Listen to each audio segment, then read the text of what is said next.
Okay.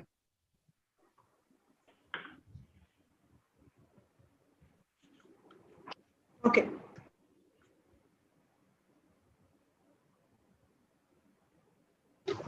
Good afternoon to everyone. Thank you all for joining us again today. Hope all of you and your families are keeping safe.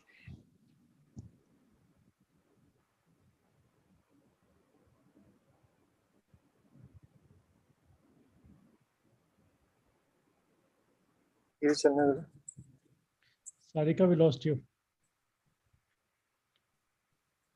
So I think, Sarika, if it's okay with you, shall I just begin?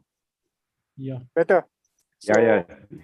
good afternoon and welcome to this session on the occasion of the World Telecommunication Day.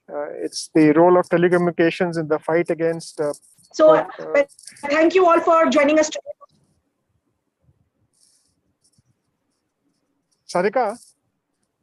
Sarika, we are losing you. Sir, please continue. I'm calling Sarika ma'am and telling her not to speak. Yeah. Okay. So good afternoon and welcome to this World Telecommunication Information Society Day 2021. Like Sarika said, I hope that you, your families, your colleagues and their families all are keeping safe and keeping well. I would like to welcome you all for joining us today. I'd like to begin by first sharing the appreciation of, I think, not only on behalf of FICCI, but industry, but in fact of all of us, to the tremendous frontline workers in this sector who have ensured that the communications have been kept intact and we have been able to enjoy the whole benefits of the ICT during the pandemic. I would like to extend a very warm welcome to Mr. Bharat Bhatia, President ITU APT Foundation of India. We were together earlier in the morning on another session, but he is a long-standing friend for me for many years. Welcome, Mr. Bhatia, and it's a pleasure to have you here. Thank you. A very special welcome to Mr. Himanshu Kampania, Vice Chairman, ABFRL and Director Telecom, Aditya Birla Management Corporation Private Limited. It's a delight to have you here. We know that you're joining in from Mumbai and you're dependent on literally the telecommunication system holding up against the cyclone. But thank you very much for joining, and we look forward to your interaction later in the session. A very special welcome to Sanjay Nayak, Chief Executive Officer and Managing Director, Tejas Networks. Thank you for accepting our invitation and joining us today in celebrating the World Telecommunication Information Society Day. I think the theme is really role of telecommunications in the fight against the global pandemic. And over the past few months, we have seen how the telecom sector and the IT sector has helped the nation in its fight against the COVID-19 pandemic. Even in the second wave, the telecom sector has taken the frontline role alongside healthcare services. And most of us are dependent on the ICT sector for actually continuing our daily business or keeping in touch with friends and family, or even in some cities, locating essential healthcare services like oxygen concentrators, beds, medicines, and other essential healthcare activities. I mean, the whole sector has ensured that economic activities not come to a halt, and we can continue our work, whether we in the urban center or in the rural area. I'm sure that our speakers will highlight some of the initiatives and challenges faced by the telecom sector in keeping the economy running. At FICCI, we have been constantly interacting with our members and trying for 4 different things. One is to helping them keep abreast of all the COVID-related notifications. 2, addressing state-level challenges for their own firms. 3, supporting them on the healthcare infrastructure and enabling our members to contribute to the various programs, whether it is oxygen concentrators, setting up extension centers, and getting emergency ambulances. So I want to thank all the members for their great support. And I'm sure that during the discussions, we will come out with what are some of the challenges the sector is facing, what are some of the recommendations for the future, including developing the 5G ecosystem in India. I would now like to invite our guest speakers who are leading experts in the telecommunication industry, and I'm sure that they will share with us some valuable insights on how the industry has helped in not only fighting the coronavirus pandemic, but also the way forward. So thank you, and very warm welcome to all the delegates and participants who have joined us. And again, congratulations and joining us in the celebration of this very important day. Thank you.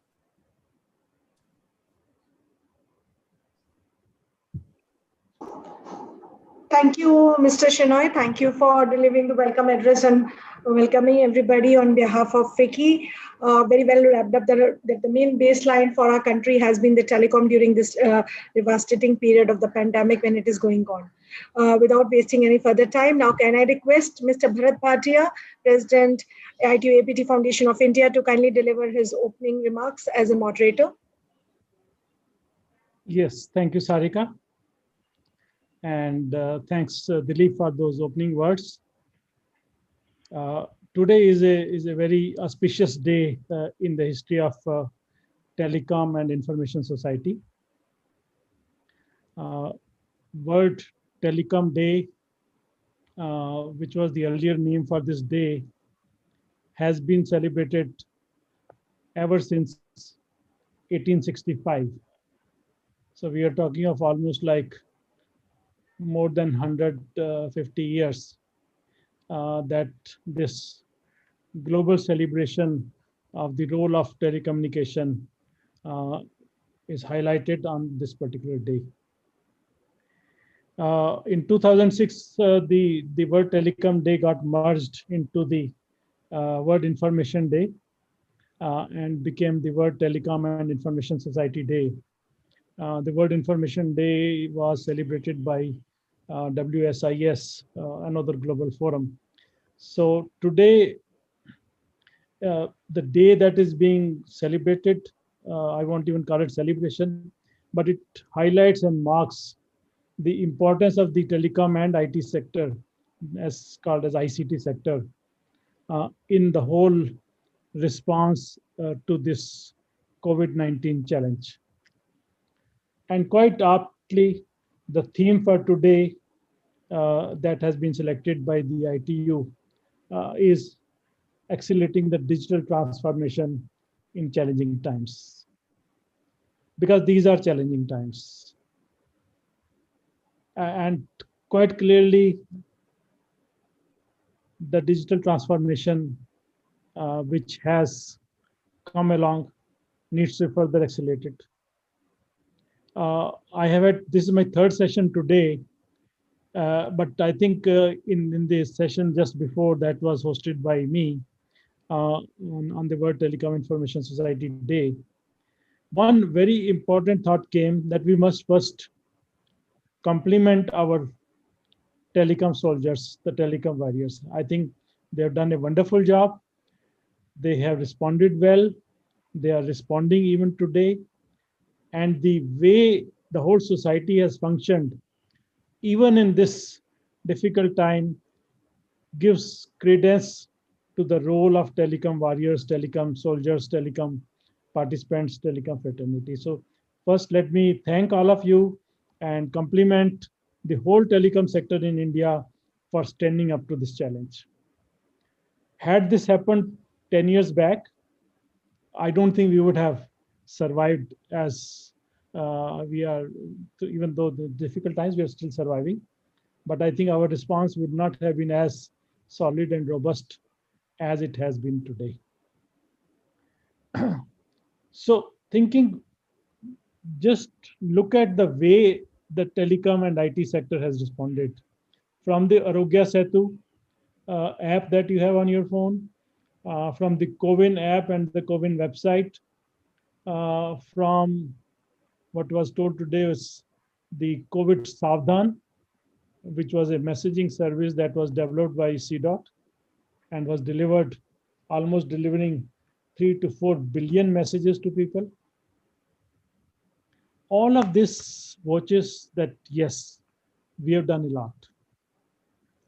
But still, I don't think we have reached a stage where we can say, yeah, it's all done. No, it's not all done.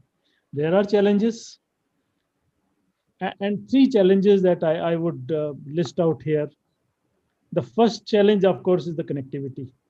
While, and as you can see yourself, even in a city like Delhi, right, Sarika was not able to communicate as well as she should have been because of the challenge of the network, because of the challenge of the Wi-Fi bandwidth, because of the challenge of non-availability of fiber to the home or to the car. So clearly we need to do a lot. This is happening in Delhi. I'm sure there are places, and what was that one place some people talked about today in Bihar, where there was no COVID and therefore no registration for vaccination possible. So connectivity, connecting the unconnected, I think still is a challenge and remains a challenge. So we need to look at different ways of handling that challenge. So that really calls for expanding the 4G footprint. I think we need to really expand the 4G footprint because that's the easiest and the fastest way of reaching out to the masses. And for that, I think government has to do a lot. Government has to cut down the price of the spectrum. Today, the spectrum costs in most countries is not more than 15 to 20% of the overall revenue.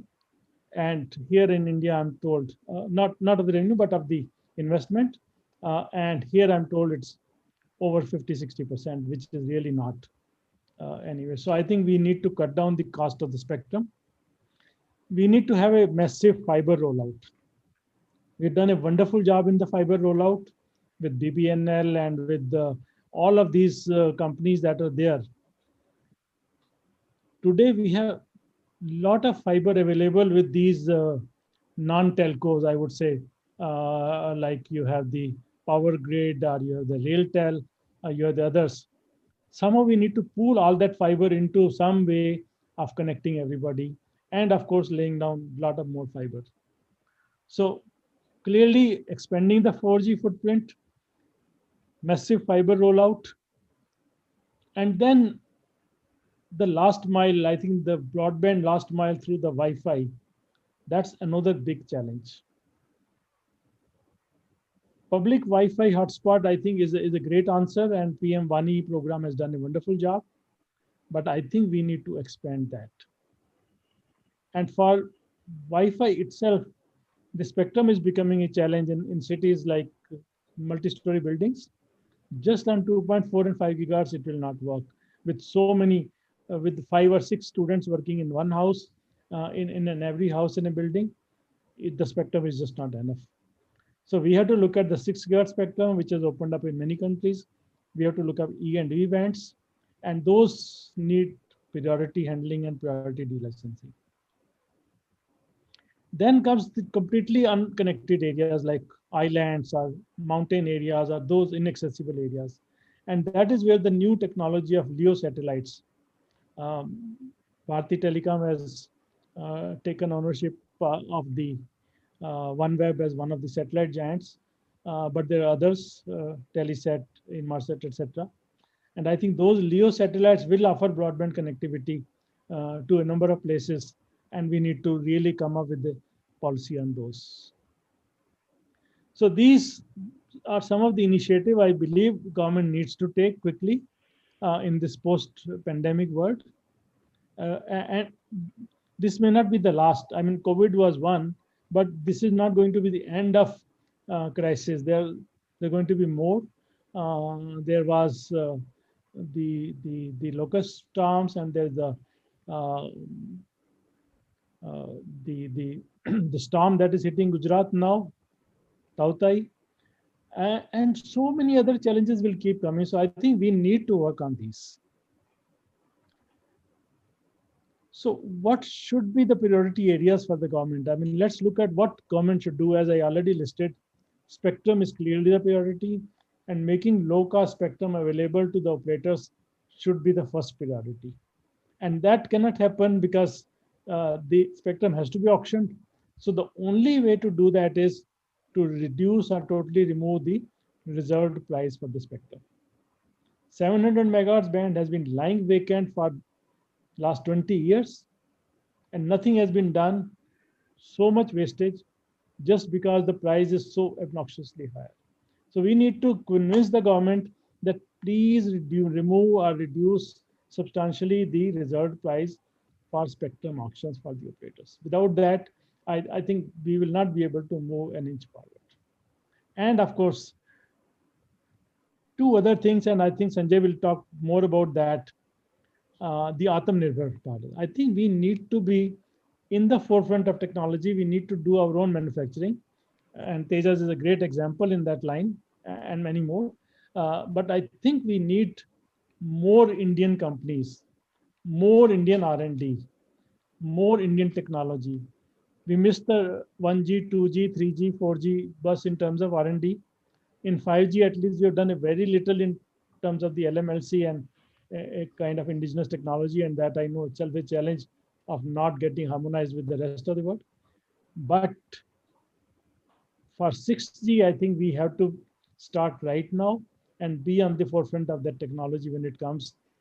Without that, again, we will be the backcuts and we should not be there. So we need to do a lot in technology development. The PLI scheme of the government, I think, is a great way forward in manufacturing, and a lot is happening. And I think we should talk a little bit more on that. LEO satellites I talked about, the SETCOM policy, and those really are the initiatives for the government. So I will just say a few things, and then I think it's time to get the inputs from the other two panelists. So I don't know, I think we should start with Himanshu, and perhaps over to Himanshu for your initial remarks. Thank you so much, Bharat, and good afternoon to everyone who's listening to this call.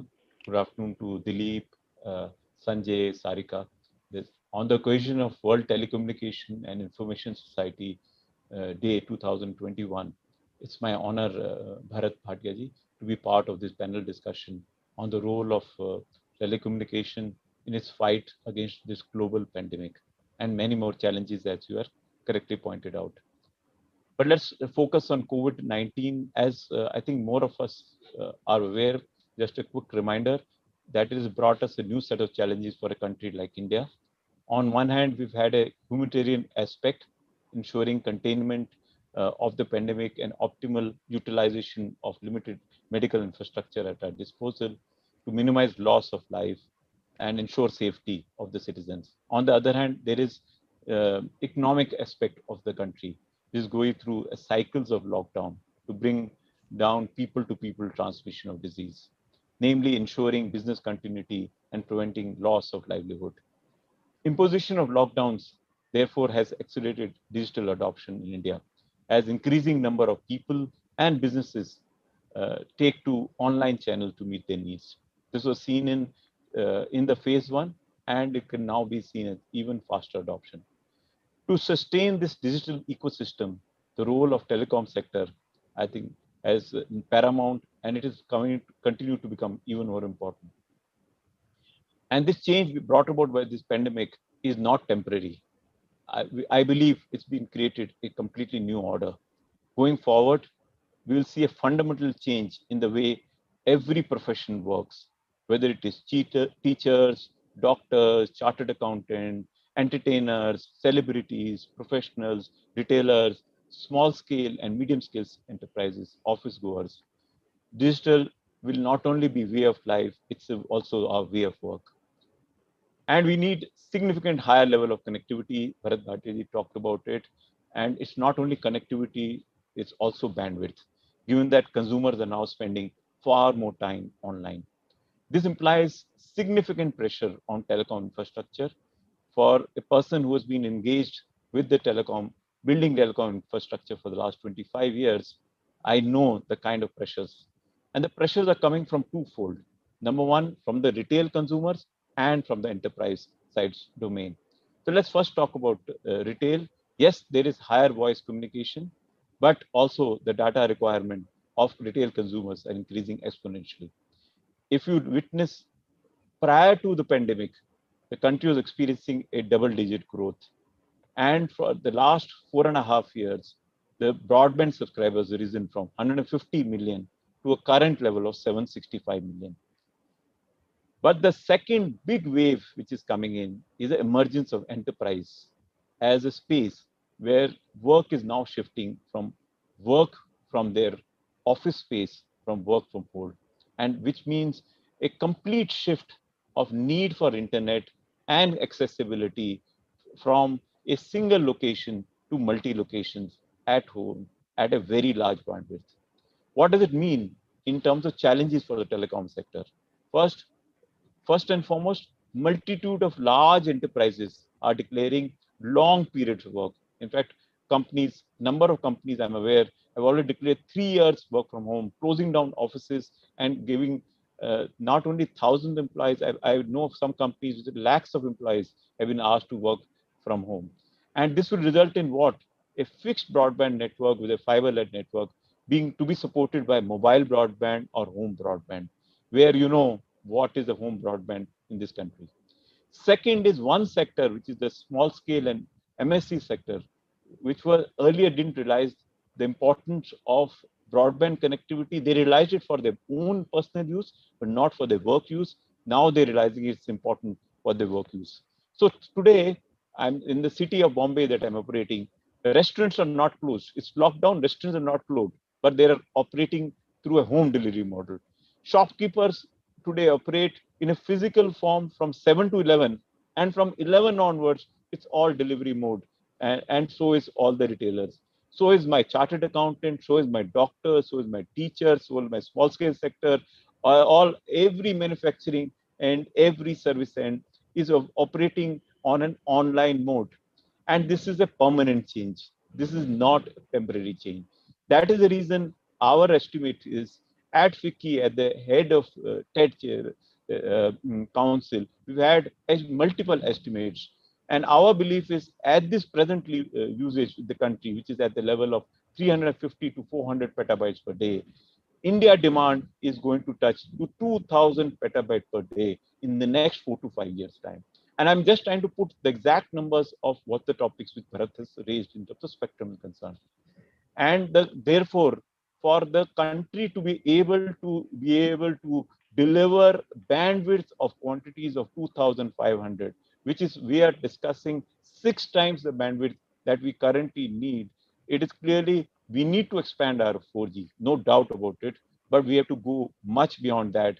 We need to be ready for a 5G network, and as well as make sure home broadband becomes the order of the day. So country policymakers need to find early solution to encourage existing operators to invest in high bandwidth of 5G. And solutions need to be found for home connectivity, not only in metros or large towns, but also in the mid-size and small towns.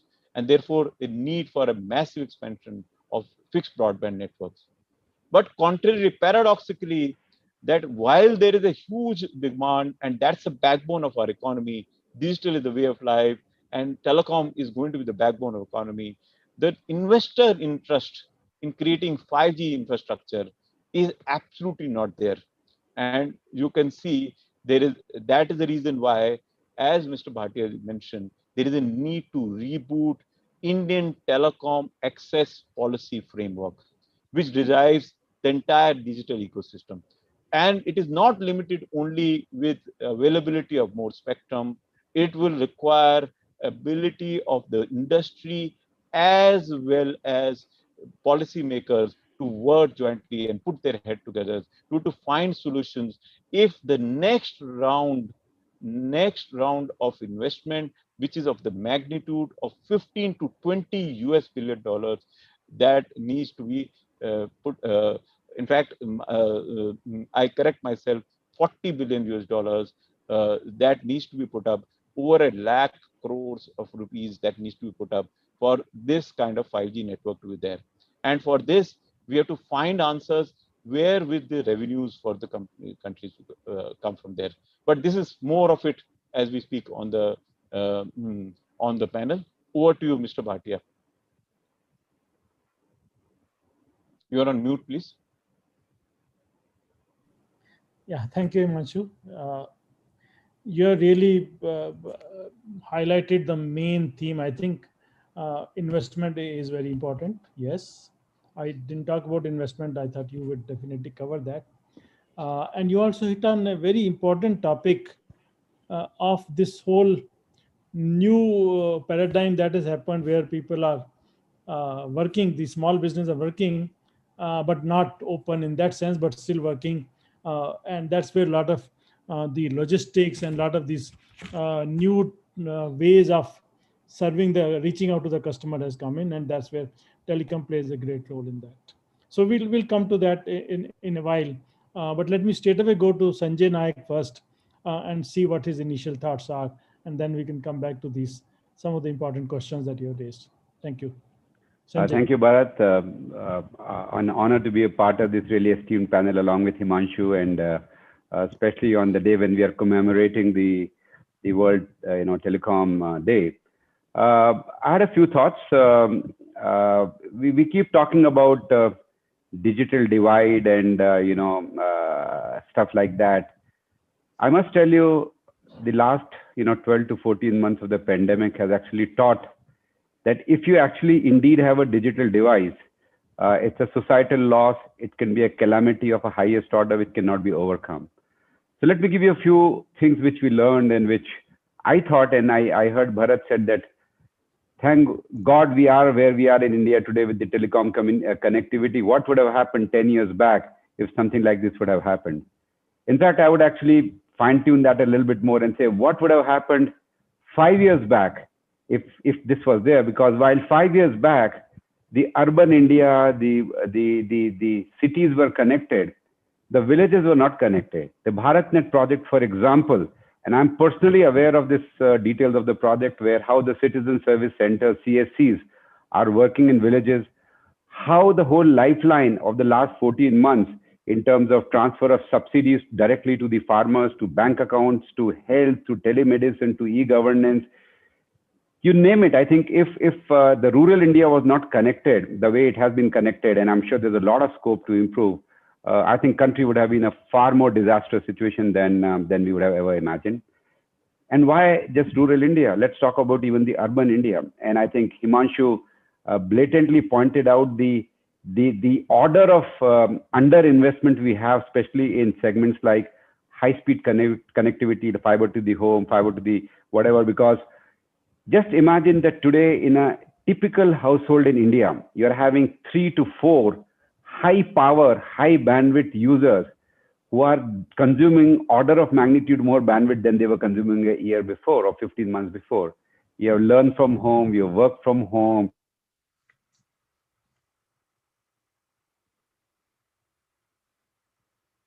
This, like in our company, we've offered a telemedicine service to every employee anywhere that they can contact a centralized site. So I think there's a lot of stuff which has happened.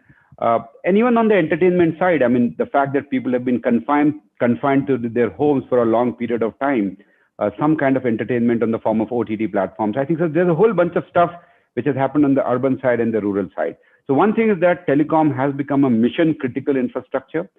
And that is why I think the attitude of the country, the government, the policymakers, the investors, and the citizen at large has to change about telecom, because it's no longer a luxury. It's no longer a nice thing to have. It's a must thing to have.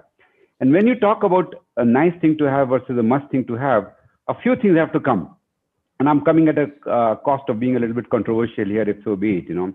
I think in India, so far we have taken pride in saying we are the cheapest market in the world. We offer the services at the lowest possible cost. I think we should get out of that infatuation. I would rather say we offer the highest quality services at the lowest cost. That would give the headroom for the right kind of investments. I'm pretty sure all the households that are in India today, they would not mind paying 500 rupees, 800 rupees, 1000 rupees to get a stable, high quality 100 Mbps, 500 Mbps home connection, because that makes a difference much, much more than saving another 100 or 200 rupees would. So I would say a good mantra for us to go forward would be, let's make India the highest quality telecom services at the lowest cost, rather than just saying the lowest cost. So I think that one fundamental mind shift, I think we should like to have. Number two, Nothing comes for free. So if you want to have high quality bandwidth, if you want to have fiber to the home connectivity, and by the way, from the latest TRI data that I could see, we just have 15 million homes in India which have fiber-based broadband connectivity. And it is very, very clear that there is no choice except to have deeper fiber penetration, fiber to the home, fiber to the towers.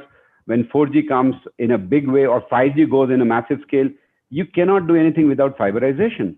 And just to put things in perspective, and I know many of us have been in the industry for 20 years, in the year 2000, when India had a tele density of 2.5%, and China was ahead of us, and I think about 4 or 5 years after that, Chinese tele density hit 80-90%. And we are thinking, hey, when will India hit that? And if India will hit that?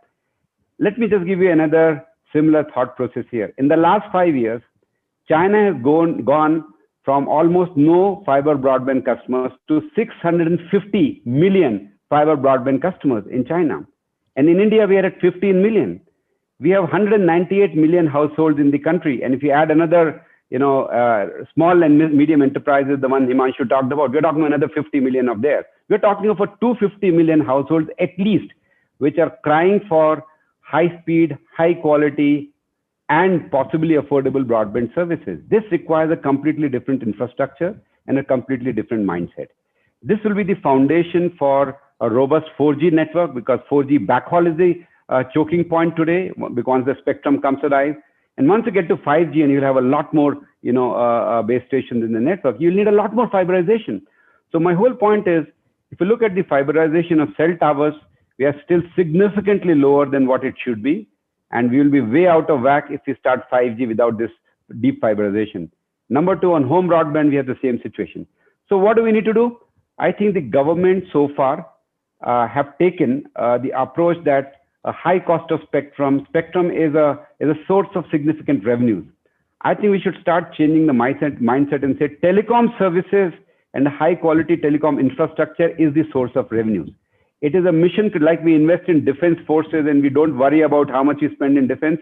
I think as a nation, we need to start worrying about telecom in the same breath and say, we got to have a telecom infrastructure which is going to protect our citizens, which is going to enable our citizens. And hence, whether it's in the cost of spectrum, whether it's in the cost of right of way, or whether it is in the cost of providing affordable broadband or even broadband services in unviable areas, which is still rural India. A lot of rural India is still not connected. If you see, our Prime Minister announced last year that we just have 250,000 villages covered. We have 650,000 which villages need to be covered. So we have just 1/3 over there. So I think there's a lot of work to be done. So while we should be very happy about the progress that we have achieved as a country in mobile connectivity and 4G connectivity to some extent, I think we still have a long road ahead of us. However, the approach, the mindset has to be different, in terms of the importance of the sector, affordability thing, and even the ARPU. Just imagine a fixed broadband customer would give 7-8x ARPU and a lot more sticky customer to a telecom service provider. So there needs to be a way for them to roll out fiber quickly. So the municipalities, the local governments need to think of that every house in the country should have 3 kind of pipes. You should have, of course, the electricity, you should have water, and there should be a fiber pipe in some way. Because if you can get to that level of connectivity, that's going to secure us for the next 10, 20, 50 years. And I really think time has come for doing that. As everybody said ahead, the pandemic has really accelerated the adoption of digital services. And I don't see anything going back. I think on the contrary, with the second wave and possibly the third wave will come, I think the acceleration will happen in urban areas, in rural areas. It is a necessity. It's no longer a luxury. And I think it's important for us to take this as a wake-up call saying, so far so good, but a lot needs to get done, and a lot needs to get done sooner across all the stakeholders. Here I would pause and maybe Bharat, give it back to you, and I'm sure the interactive question will be more exciting to the audience. Yeah, thank you, Sanjay. I think you really brought the main issues to the fore, because I think without a complete revamp of this whole low ARPU generating sector into a high investment sector, and Himanshu talked about $40 billion of investment, and I don't know how much of that is going into the spectrum and going back to the government. So I think there's a need for an overall revamp, and Himanshu rightly brought out a thought about a new access policy framework, and maybe that's another way. But let me come back to Himanshu to ask, what do you think three major things the government needs to do if we need to uh, do this revamp of the whole telecom sector? We know the challenge, the post-pandemic area, things are going to stay. They're going to further expand. The demand is going to go up and up and up. So what are a few things that we can ask the government from the FICCI and from other chambers and other associations? Some two or three major things that government should do to at least come over this. So Himanshu, over to you. So, Bharat, my answer is going to be atypical, not a typical regulatory person of a telecom will talk about. Okay, first and foremost, what we did at FICCI, and this is for all the audience at large, was to declare the potential of digital 2.0. And the size of digital 2.0 is, in our assessment, if it is well rolled out and the entire ecosystem rolled out, is over $1 trillion in the next 5 years. So we expect by 2025, if India plays this game, as the topics which Bharat is talking about and which Sanjay is talking about, the overall digital eco without participation of any revenue from the telecom side will be to $1 trillion, which is what has been the whole vision of our Prime Minister. That how is it that we can grow at a pace of a $5 trillion? We are offering that digital itself will be 20% from a current level of 7 to 8%. So remember that telecom is the backbone, is the foundation on which the digital will ride. And if the economy of digital is $1 trillion, you have to provide a foundation which will help us to drive. And what is this digital ecosystem? It is going to drive every vertical in the industry, which is what a vertical it is going to drive. Automobiles from a driver cars to a driverless car, it is going to drive healthcare sector, from everything going online, and from online to remote, it is going to drive entertainment online, and then immersive of an order. It is going to drive the into an whole manufacturing sector to smart manufacturing. So having this, so these verticals. Now, when 5G arrives, and to me, I'm going to take this three things that you talked about. I want to central around the 5G. When 5G arrives, what will be the beneficial? It will be digital 2.0. What is digital 2.0? It is all that we've heard about. Artificial intelligence will come in, robotics will arrive, fourth industrial revolution, and all these technologies will rise from an enterprise side. Now, having seen arrival of these big technologies, where is the revenue for the telecom sector when artificial intelligence arrives, when IoT services arrive, when fourth industrial revolution arrives, when digital economy becomes $1 trillion? Where will the expected expense, 50,000 rupee for a single operator for a 5G network to be put up? If 4 operators have to put up, or 3 operators, which is minimum that you like to put up, is anywhere between 1.5 to 2 lakh crores is the question that we are talking about. Where will this they will done? So first and foremost, the new framework of policy needs to recognize that the revenue for the telecom sector no more arrives from the way voice revenue used to come. How did the voice revenue come? You used to go to a consumer and used to charge the consumer directly. In the case of in the case of 4G, we are saying backbone services up. Yeah, you please bringing down the broadband services, and everybody is being able to rise. The valuation of OTT companies is on the rise. Valuation of startup companies is on the rise, and investors are running in flocking in to make investment at every digital. There's other than telecom space.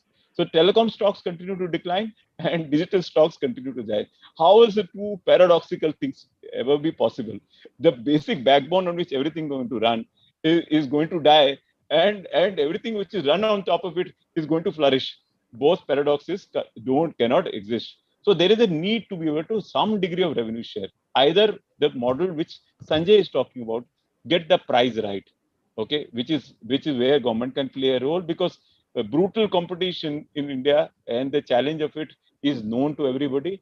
And there, so get your taxation right, get your pricing right is one model. Other model which you believe that it is not politically most accurate, and that's why I'm giving you a completely different solution, is the model which China is adopting, and the model to help to have a revenue share model with the part of the digital space there, which will encourage the everybody to make the investment, and that will make the investors flock in it. Okay, all the AI, all the IoT, all the growth that is being talked about, there is a degree of participation of the digital infrastructure. So in my this, so while all the traditional answers are absolutely there, the spectrum needs to be made a lot more lucrative. Taxation needs to be brought into more reasonable. There are a lot of legacy issues that needs to be sorted out. But I think that I think enough and more has been discussed there. It is time to have a rethink and, to my mind, look at completely different ways of this. And the only way to run it is to reboot the whole policy framework. And reboot the policy frameworks, what will drive a 1 trillion digital economy over the next 5 years and a 3 trillion digital economy over the next 10 years, which India is potentially there. Why we are saying it is possible? Sanjay is quoting numbers. China, we are at 8% digital penetration. We talk of telecom, but we are 8% digital penetration. China is 35% digital penetration. And this battle between US and China, which is happening in, because US is behind at 30% penetration. And if you look at all the stocks in US or China, every digital stocks are growing. If we have to go from a 8% to 20 and then to a 30% penetration, which is what we are talking about, 3 trillion economy, it is for a 10 trillion economy, you have to see, you have to make certain small sacrifice for telecom infrastructure, allow the telecom infrastructure to be there of a 5G order as well as fixed broadband. There is no substitute. We need 4G ubiquitous, we need 5G ubiquitous, and we need fixed broadband network in 200 million houses. All of this is possible.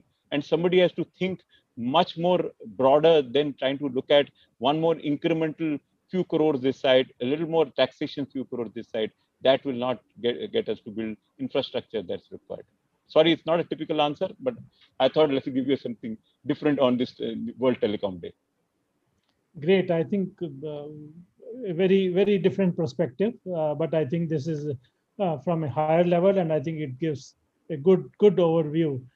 We have Nirankar Saxena with us. He's been there asking question. Maybe I will hand over to him to ask his question if he is available.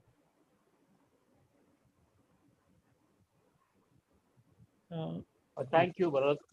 Thank you, Himanshu and Sanjay and Bharat. So I think the need of the hour, Himanshu has already encapsulated in very fine words. India should not treat telecom as a business.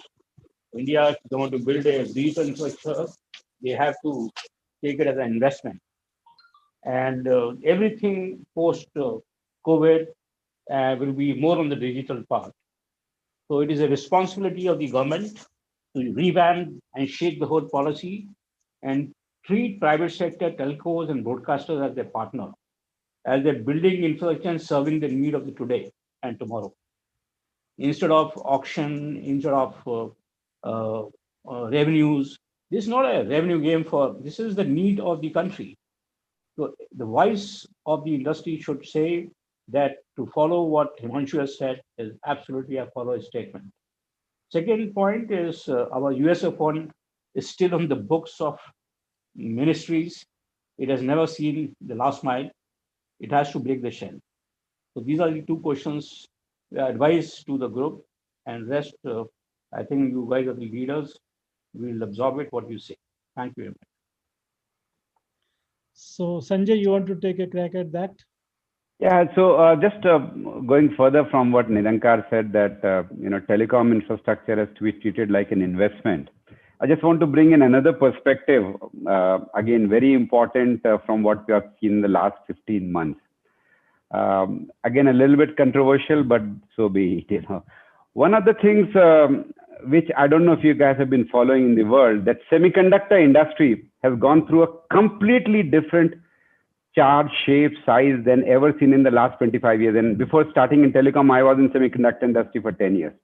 So basically, there are 2 or 3 companies in the world, TSMC and few others, which are controlling the world's lifeline. Because everything in the world is electronics and everything comes from semiconductor. Semiconductor gets manufactured in 2 or 3 places.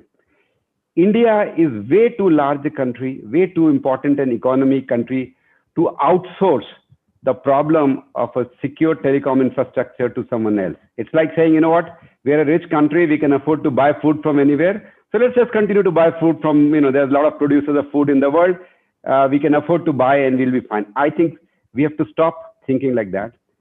What the semiconductor industry challenges have taught us, auto industries are having, I'm personally facing it, chips are with 1 year lead times. You place an order for a chip today, you'll get it after 1 year or 15 months. How do I supply to my customers in 6 weeks' time? And there is no semiconductor produced in India.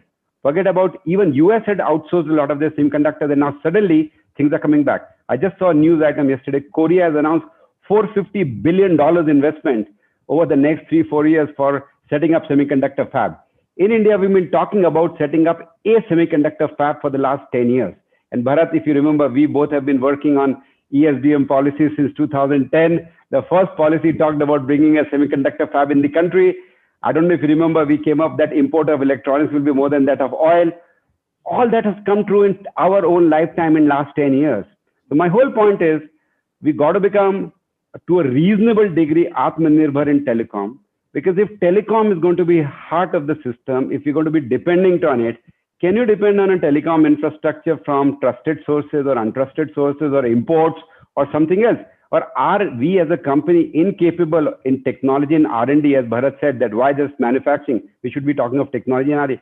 When we have 50% of the world's telecom equipment being developed in India, in Bangalore, in Gurgaon, why should we be shy of not having our own Indian companies, which are world class, which are exporting tens or hundreds of billions of dollars worth of telecom equipment to the world?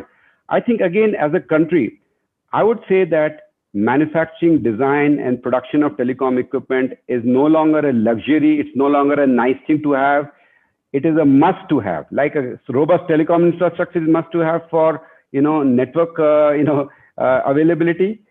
The supply chain security is good enough reason for India to have at least critical infrastructure in its own control. You don't have control of your critical infrastructure, we as a nation are exposed.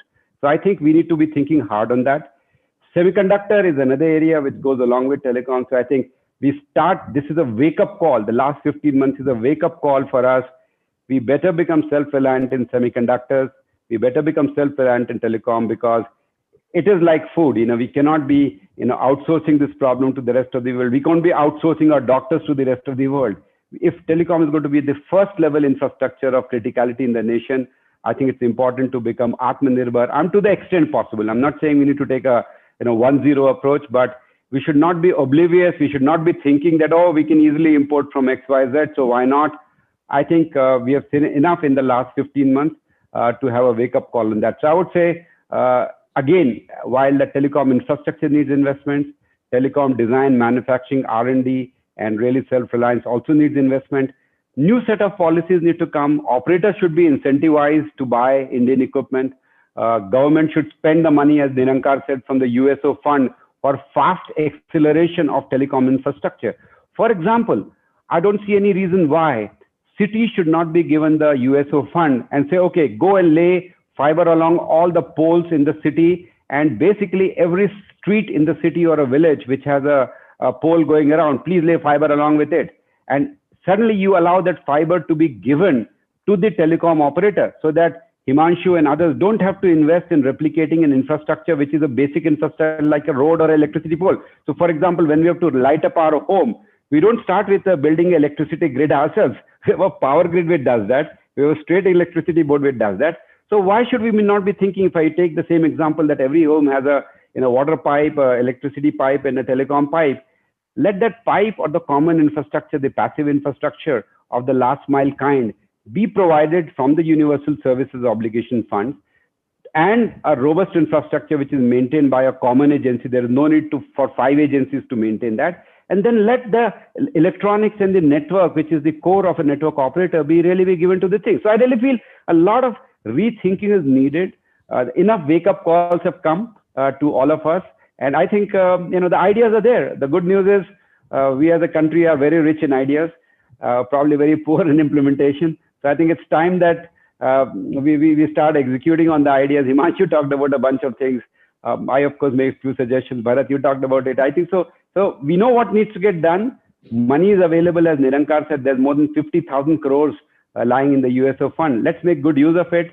Let's create an ecosystem for 5G, because 5G will be the network of everything. It's not just a network of human beings. Everything will be connected, and everything that Himanshu talked about.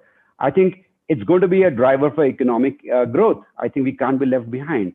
But it's very hard for any operator who's not making enough money to put another 30,000-40,000 crores and say, by the way, I mean, Himanshu, the numbers for investment in 5G over a lifetime could be much larger than the $50 billion that we are thinking, because when you think of all pervasive 5G, it may be even bigger. So I think we need. I need to correct that. My mistake of 10. It is $125 billion was the opening stand. Opening stand that I need. 10 lakh crores is the opening stand to make basic infrastructure area. And if you have to reach to every village, we're discussing $300 billion. Thank you for correcting. But that's the nature of investment, and that investment cannot come if we don't have a healthy industry, if we don't have money going into the right places. So I really feel a lot of these things need to come together. The 1 trillion digital economy is absolutely possible, but if you don't have a robust infrastructure, and if the operators are not going to build it because they don't have a cash flow, they don't have the balance sheet to do it, I think we will be missing the in the big picture by not focusing on the little things right now. So I think a lot of that stuff needs to get done, and I'm really hopeful that a lot of these conversations will lead to some serious thought process and soul searching. And given the pandemic times when all old assumptions are being broken, it's good time to break this one as well. Thanks, Sanjay. Yes, I think great reminder on that semiconductor fab, and I've been talking about this since '86. Not okay.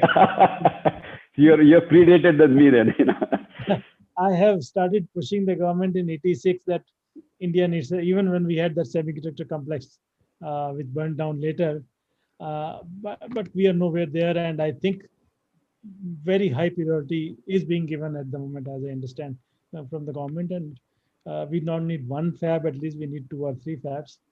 And the investment we used to talk about 1 billion is no longer 1 billion. It's almost like $10 billion. 10 billion, yeah. Yeah, so we need to think big in those terms. And without a fab, there's no point of having any real manufacturing, as you rightly say. Government has done a good job of PLI, and I think some work is done on the design also. But I think these are just baby steps. We are, as you said, we were 2-3% terry density in 2000. We are nowhere there in the manufacturing even there today. So we are at the same place where we are 20 years back in the services. So we need to expand that in a big way. We're running out of time. We have a few questions left here from the audience. And one question that perhaps is a good point, how public Wi-Fi can help in our fight against the pandemic? Or should we put more focus on expanding our broadband? I would think both, but let Himanshu take that. I think we need multiple technologies.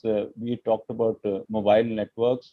We talked about fixed broadband, and especially home fixed broadband, and we need SMEs and public Wi-Fi. But my question is, when people think of public Wi-Fi, they think it is a free. That is where the broad challenge arrives. And there is nothing, as Sanjay pointed out, is free. Yes, if we are able, the discussion is, Bharat has talked about expanding the overall frequency band that's currently available. And there is a need to be able to do decisions on ENV band. Some of the ENV band needs to definitely go for replacement of fiber in the metros, and some of them has to be earmarked for Wi-Fi. But the larger question that will arise where is the business model for a Wi-Fi connectivity. So if we have to travel to US or to China, which has a very vast area of Wi-Fi, it is integrated to the mobile networks and it adds as an incremental capacity to wherever there is shortfall of capacity. So there is Wi-Fi fallback and a secure Wi-Fi fallback. That is the model. So the reason why Wi-Fi, there is no investment coming in Wi-Fi, and invariably that discussion about investment is who is the one who can offer it as CSR services. You will get pathetic service as it is. Minute there is a clear business model, where people can see revenue lines from it, consumers are prepared to pay for it. You will see India is ingenious enough to provide significant amount of Wi-Fi, and the same is true for a fixed broadband network. I think India needs the criticality of this is India needs important key is fiber. Now, what is the answer for fiber? I think this is the discussion there. Is the current model, and Bharat, I think clearly pointed out, Sanjay brought it out. If the current model is every operator was it to lay its fiber, and half of it, everybody's got half fiber in it, or should there be a mechanism, just like tower industry has found a solution for itself, and today tower are available to everybody. It's treated as a basic infrastructure to be able to roll out where the telecom service is there. Why is fiber not being given the same treatment as well as tower is concerned? Why are we not encouraging consolidation of fiber? And once you consolidate this fiber and use a business model where not only telecom operators, Wi-Fi operators, fixed broadband operators, all of them can roll out services. India needs 2,500 petabytes, 6 times capacity from current levels, and we need all technologies. We are not ready to A technology or B technology. We need the bandwidth that is necessary to support retail consumers, to support enterprise, and all technology required this. And the basis of all this is going to be fiber, basis of all this is spectrum. Sort this one out, and all the front end technology solution. I think ingenious Indians will definitely find solution. There are sufficient entrepreneurs in the system will find solution to this. And consumers has to get ready. You are very demanding, but you have to get ready for paying for it. Affordability, right? But at the right level of affordability, so that there is return on investment. It is a win-win for all. Today, only the consumers and government seem to be enjoying the fruits of telecom. Operators, look at the number of exits that has happened. So tomorrow's situation is all three players in the ecosystem have to be a win-win situation. Consumers have to win, government has to win, and finally the telecom operators have to win. And they have to lay ground for digital services to become a lot more affordable and pervasive all over the place. Thanks, Himanshu. We are running out of time, but I think the point that you made on the fiber is 100% correct, and I fully endorse that.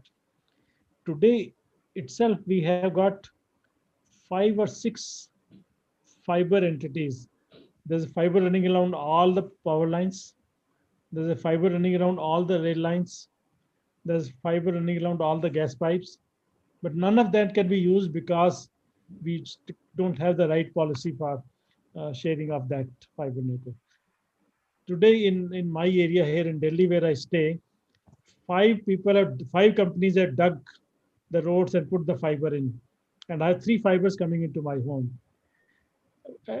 And same thing could have been done the way I used to live in Singapore when they just put 1 fiber to every home and then gave that to each operator. I mean, can't this be done? I don't understand. But I think that's a great. So I think we coming out to the end of this session, wonderful session. Sanjay, any closing remarks?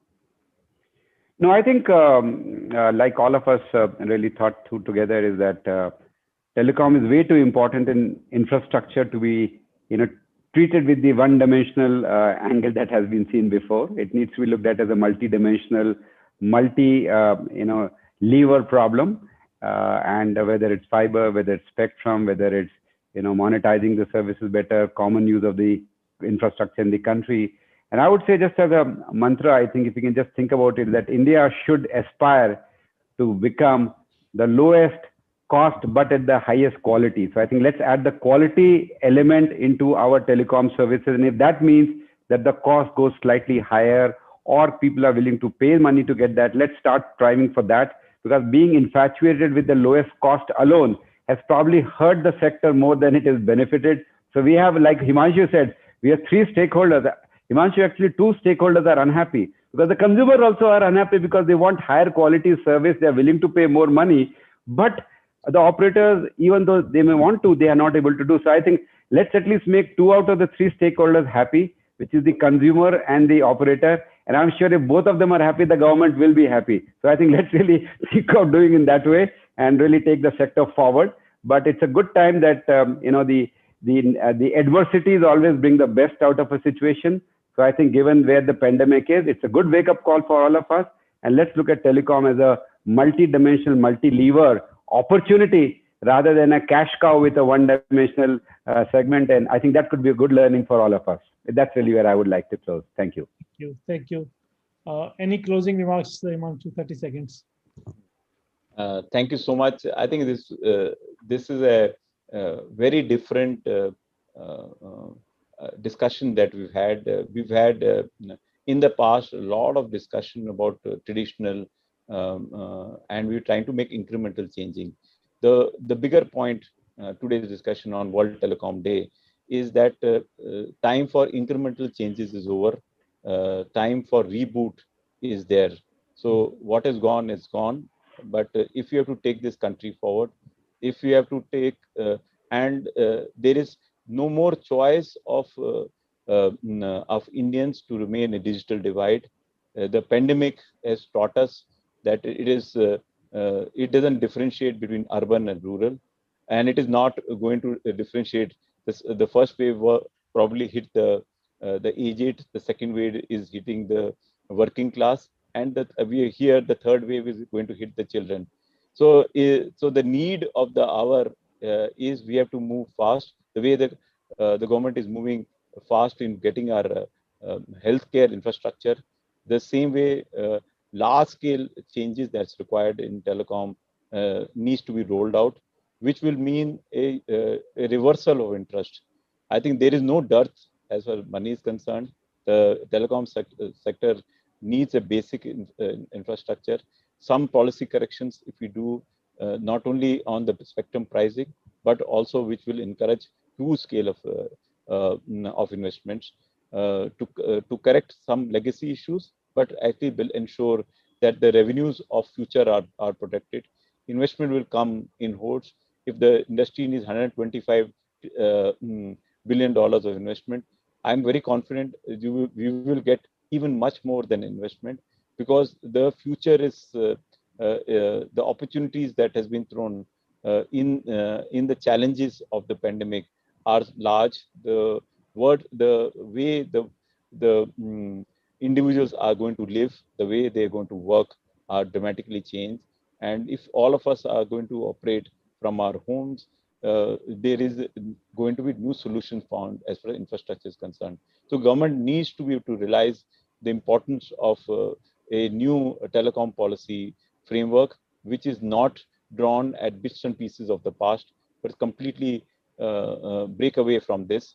And once you are able to have a completely agile, a completely flexible, and completely forward-looking, which will make all the stakeholders happy and meet its need, I'm sure the investment will in the telecom sector will drive the fourth industrial revolution, and this will mean a big arrival of very large digital technologies, artificial intelligence, IoT, robotics, augmented reality, and you will see the manufacturing sector itself will move to be completely automated. You'll see automobiles will go completely driverless. You'll see entertainment to be completely immersive. You'll see financial services to be completely intelligent, and many more. So the verticals will dramatically change, and country, I won't say transformation, but I will say revolutionization. And every challenge leaves an opportunity, as has been so rarely said. We should not miss this opportunity which the pandemic has there. So this is time for for the policymakers to look at the opportunities this pandemic has thrown and make telecom take to new heights. Over to you. Thank you so much. Thank you so much. I think we are all more or less agreed on this, that there is a need for a complete reboot to digital 2.0 and to the next of everything, because the current incremental way of doing things is not working and will not work. So thank you so much for joining this panel. I think we had wonderful discussion. I hope in FICCI some action can be taken in terms of preparing kind of white paper that perhaps FICCI can bring forward to the government. So over to you, Sarika and Dilip, further. Thank you. Thank you, sir. Before I put in my words, I would like to request Mr. Chenoy, would you like to say something before we put in the closing remarks? No, thank you. I just want to thank Mr. Bharat Bhatia. Thank you very much for moderating this session, and thank you, Mr. Sanjay Nayak and Mr. Kapania for the excellent discussion that you've had. As very ably put by Mr. Bharat Bhatia, that a lot of things come out that we need to actually take forward with various agencies and government, which we will do. But Sarika, back to you. Thank you. Thank you, sir. Mr. Saxena, would you like to say something in the closing remarks? I think the way our leaders have mentioned is a great opportunity for the government to move to number 3 position in the GDP in the world. We are currently 5th in the line after US, China, Japan, Germany, and India. If you guys have to contribute 2 or 3 trillion by the policy change by 2025, is a great opportunity for country India. Thank you. Thank you, Mr. Saxena. So for the audience, we have more than 100 people who are live right now. Personally, like Mr. Chenoy said and Mr. Saxena said, it was really a different discussion. It was a very thoughtful and insightful. Though we all gathered here to celebrate the work being done by the telecom sector, which has been agreed by everybody that it's a lifeline for the country, which has kept this country live during this devastating period also, and which is going to play a major role. But this thoughtful, clearly laid out objectives and the thing which has come out in this discussion has been a really candid discussion which needs to be taken forward with the different stakeholders.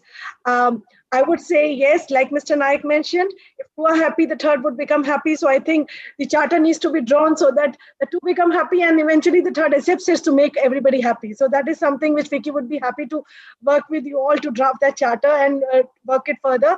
We have been giving some suggestions to the government. We are happy further to take this discussion which we had it today. Thank you, Mr. Kapania and Mr. Nayak, for joining. It was really, really insightful. And thank you for joining with FICCI to celebrate the World Telecommunications and Information Society Day. Mr. Bhatia, we know this is our second interaction during the day. We are happy that as India, we could celebrate this day together and the mutual events. So that is really helpful. We would be also working further on the discussions which has happened today with 3 of you, so that we take this charter together along with the members on this front with the government and other stakeholders. We understand it is a multi-dimensional, multi-level opportunity. So definitely that is something which needs to be looked into it. And like Mr. Kapania said, it's something which creates a ripple effect on all the other sectors. So this means, I'm sure that realization is there, but with our inputs, we can definitely show that biggest opportunity to all the other stakeholders which are involved in the discussion. So with these words, thank you all for joining in. For the audience, we had got away. In fact, there were many other questions coming in. We could, with a time constraint, we could only post it few out here. So there is more than 100 people who are right now.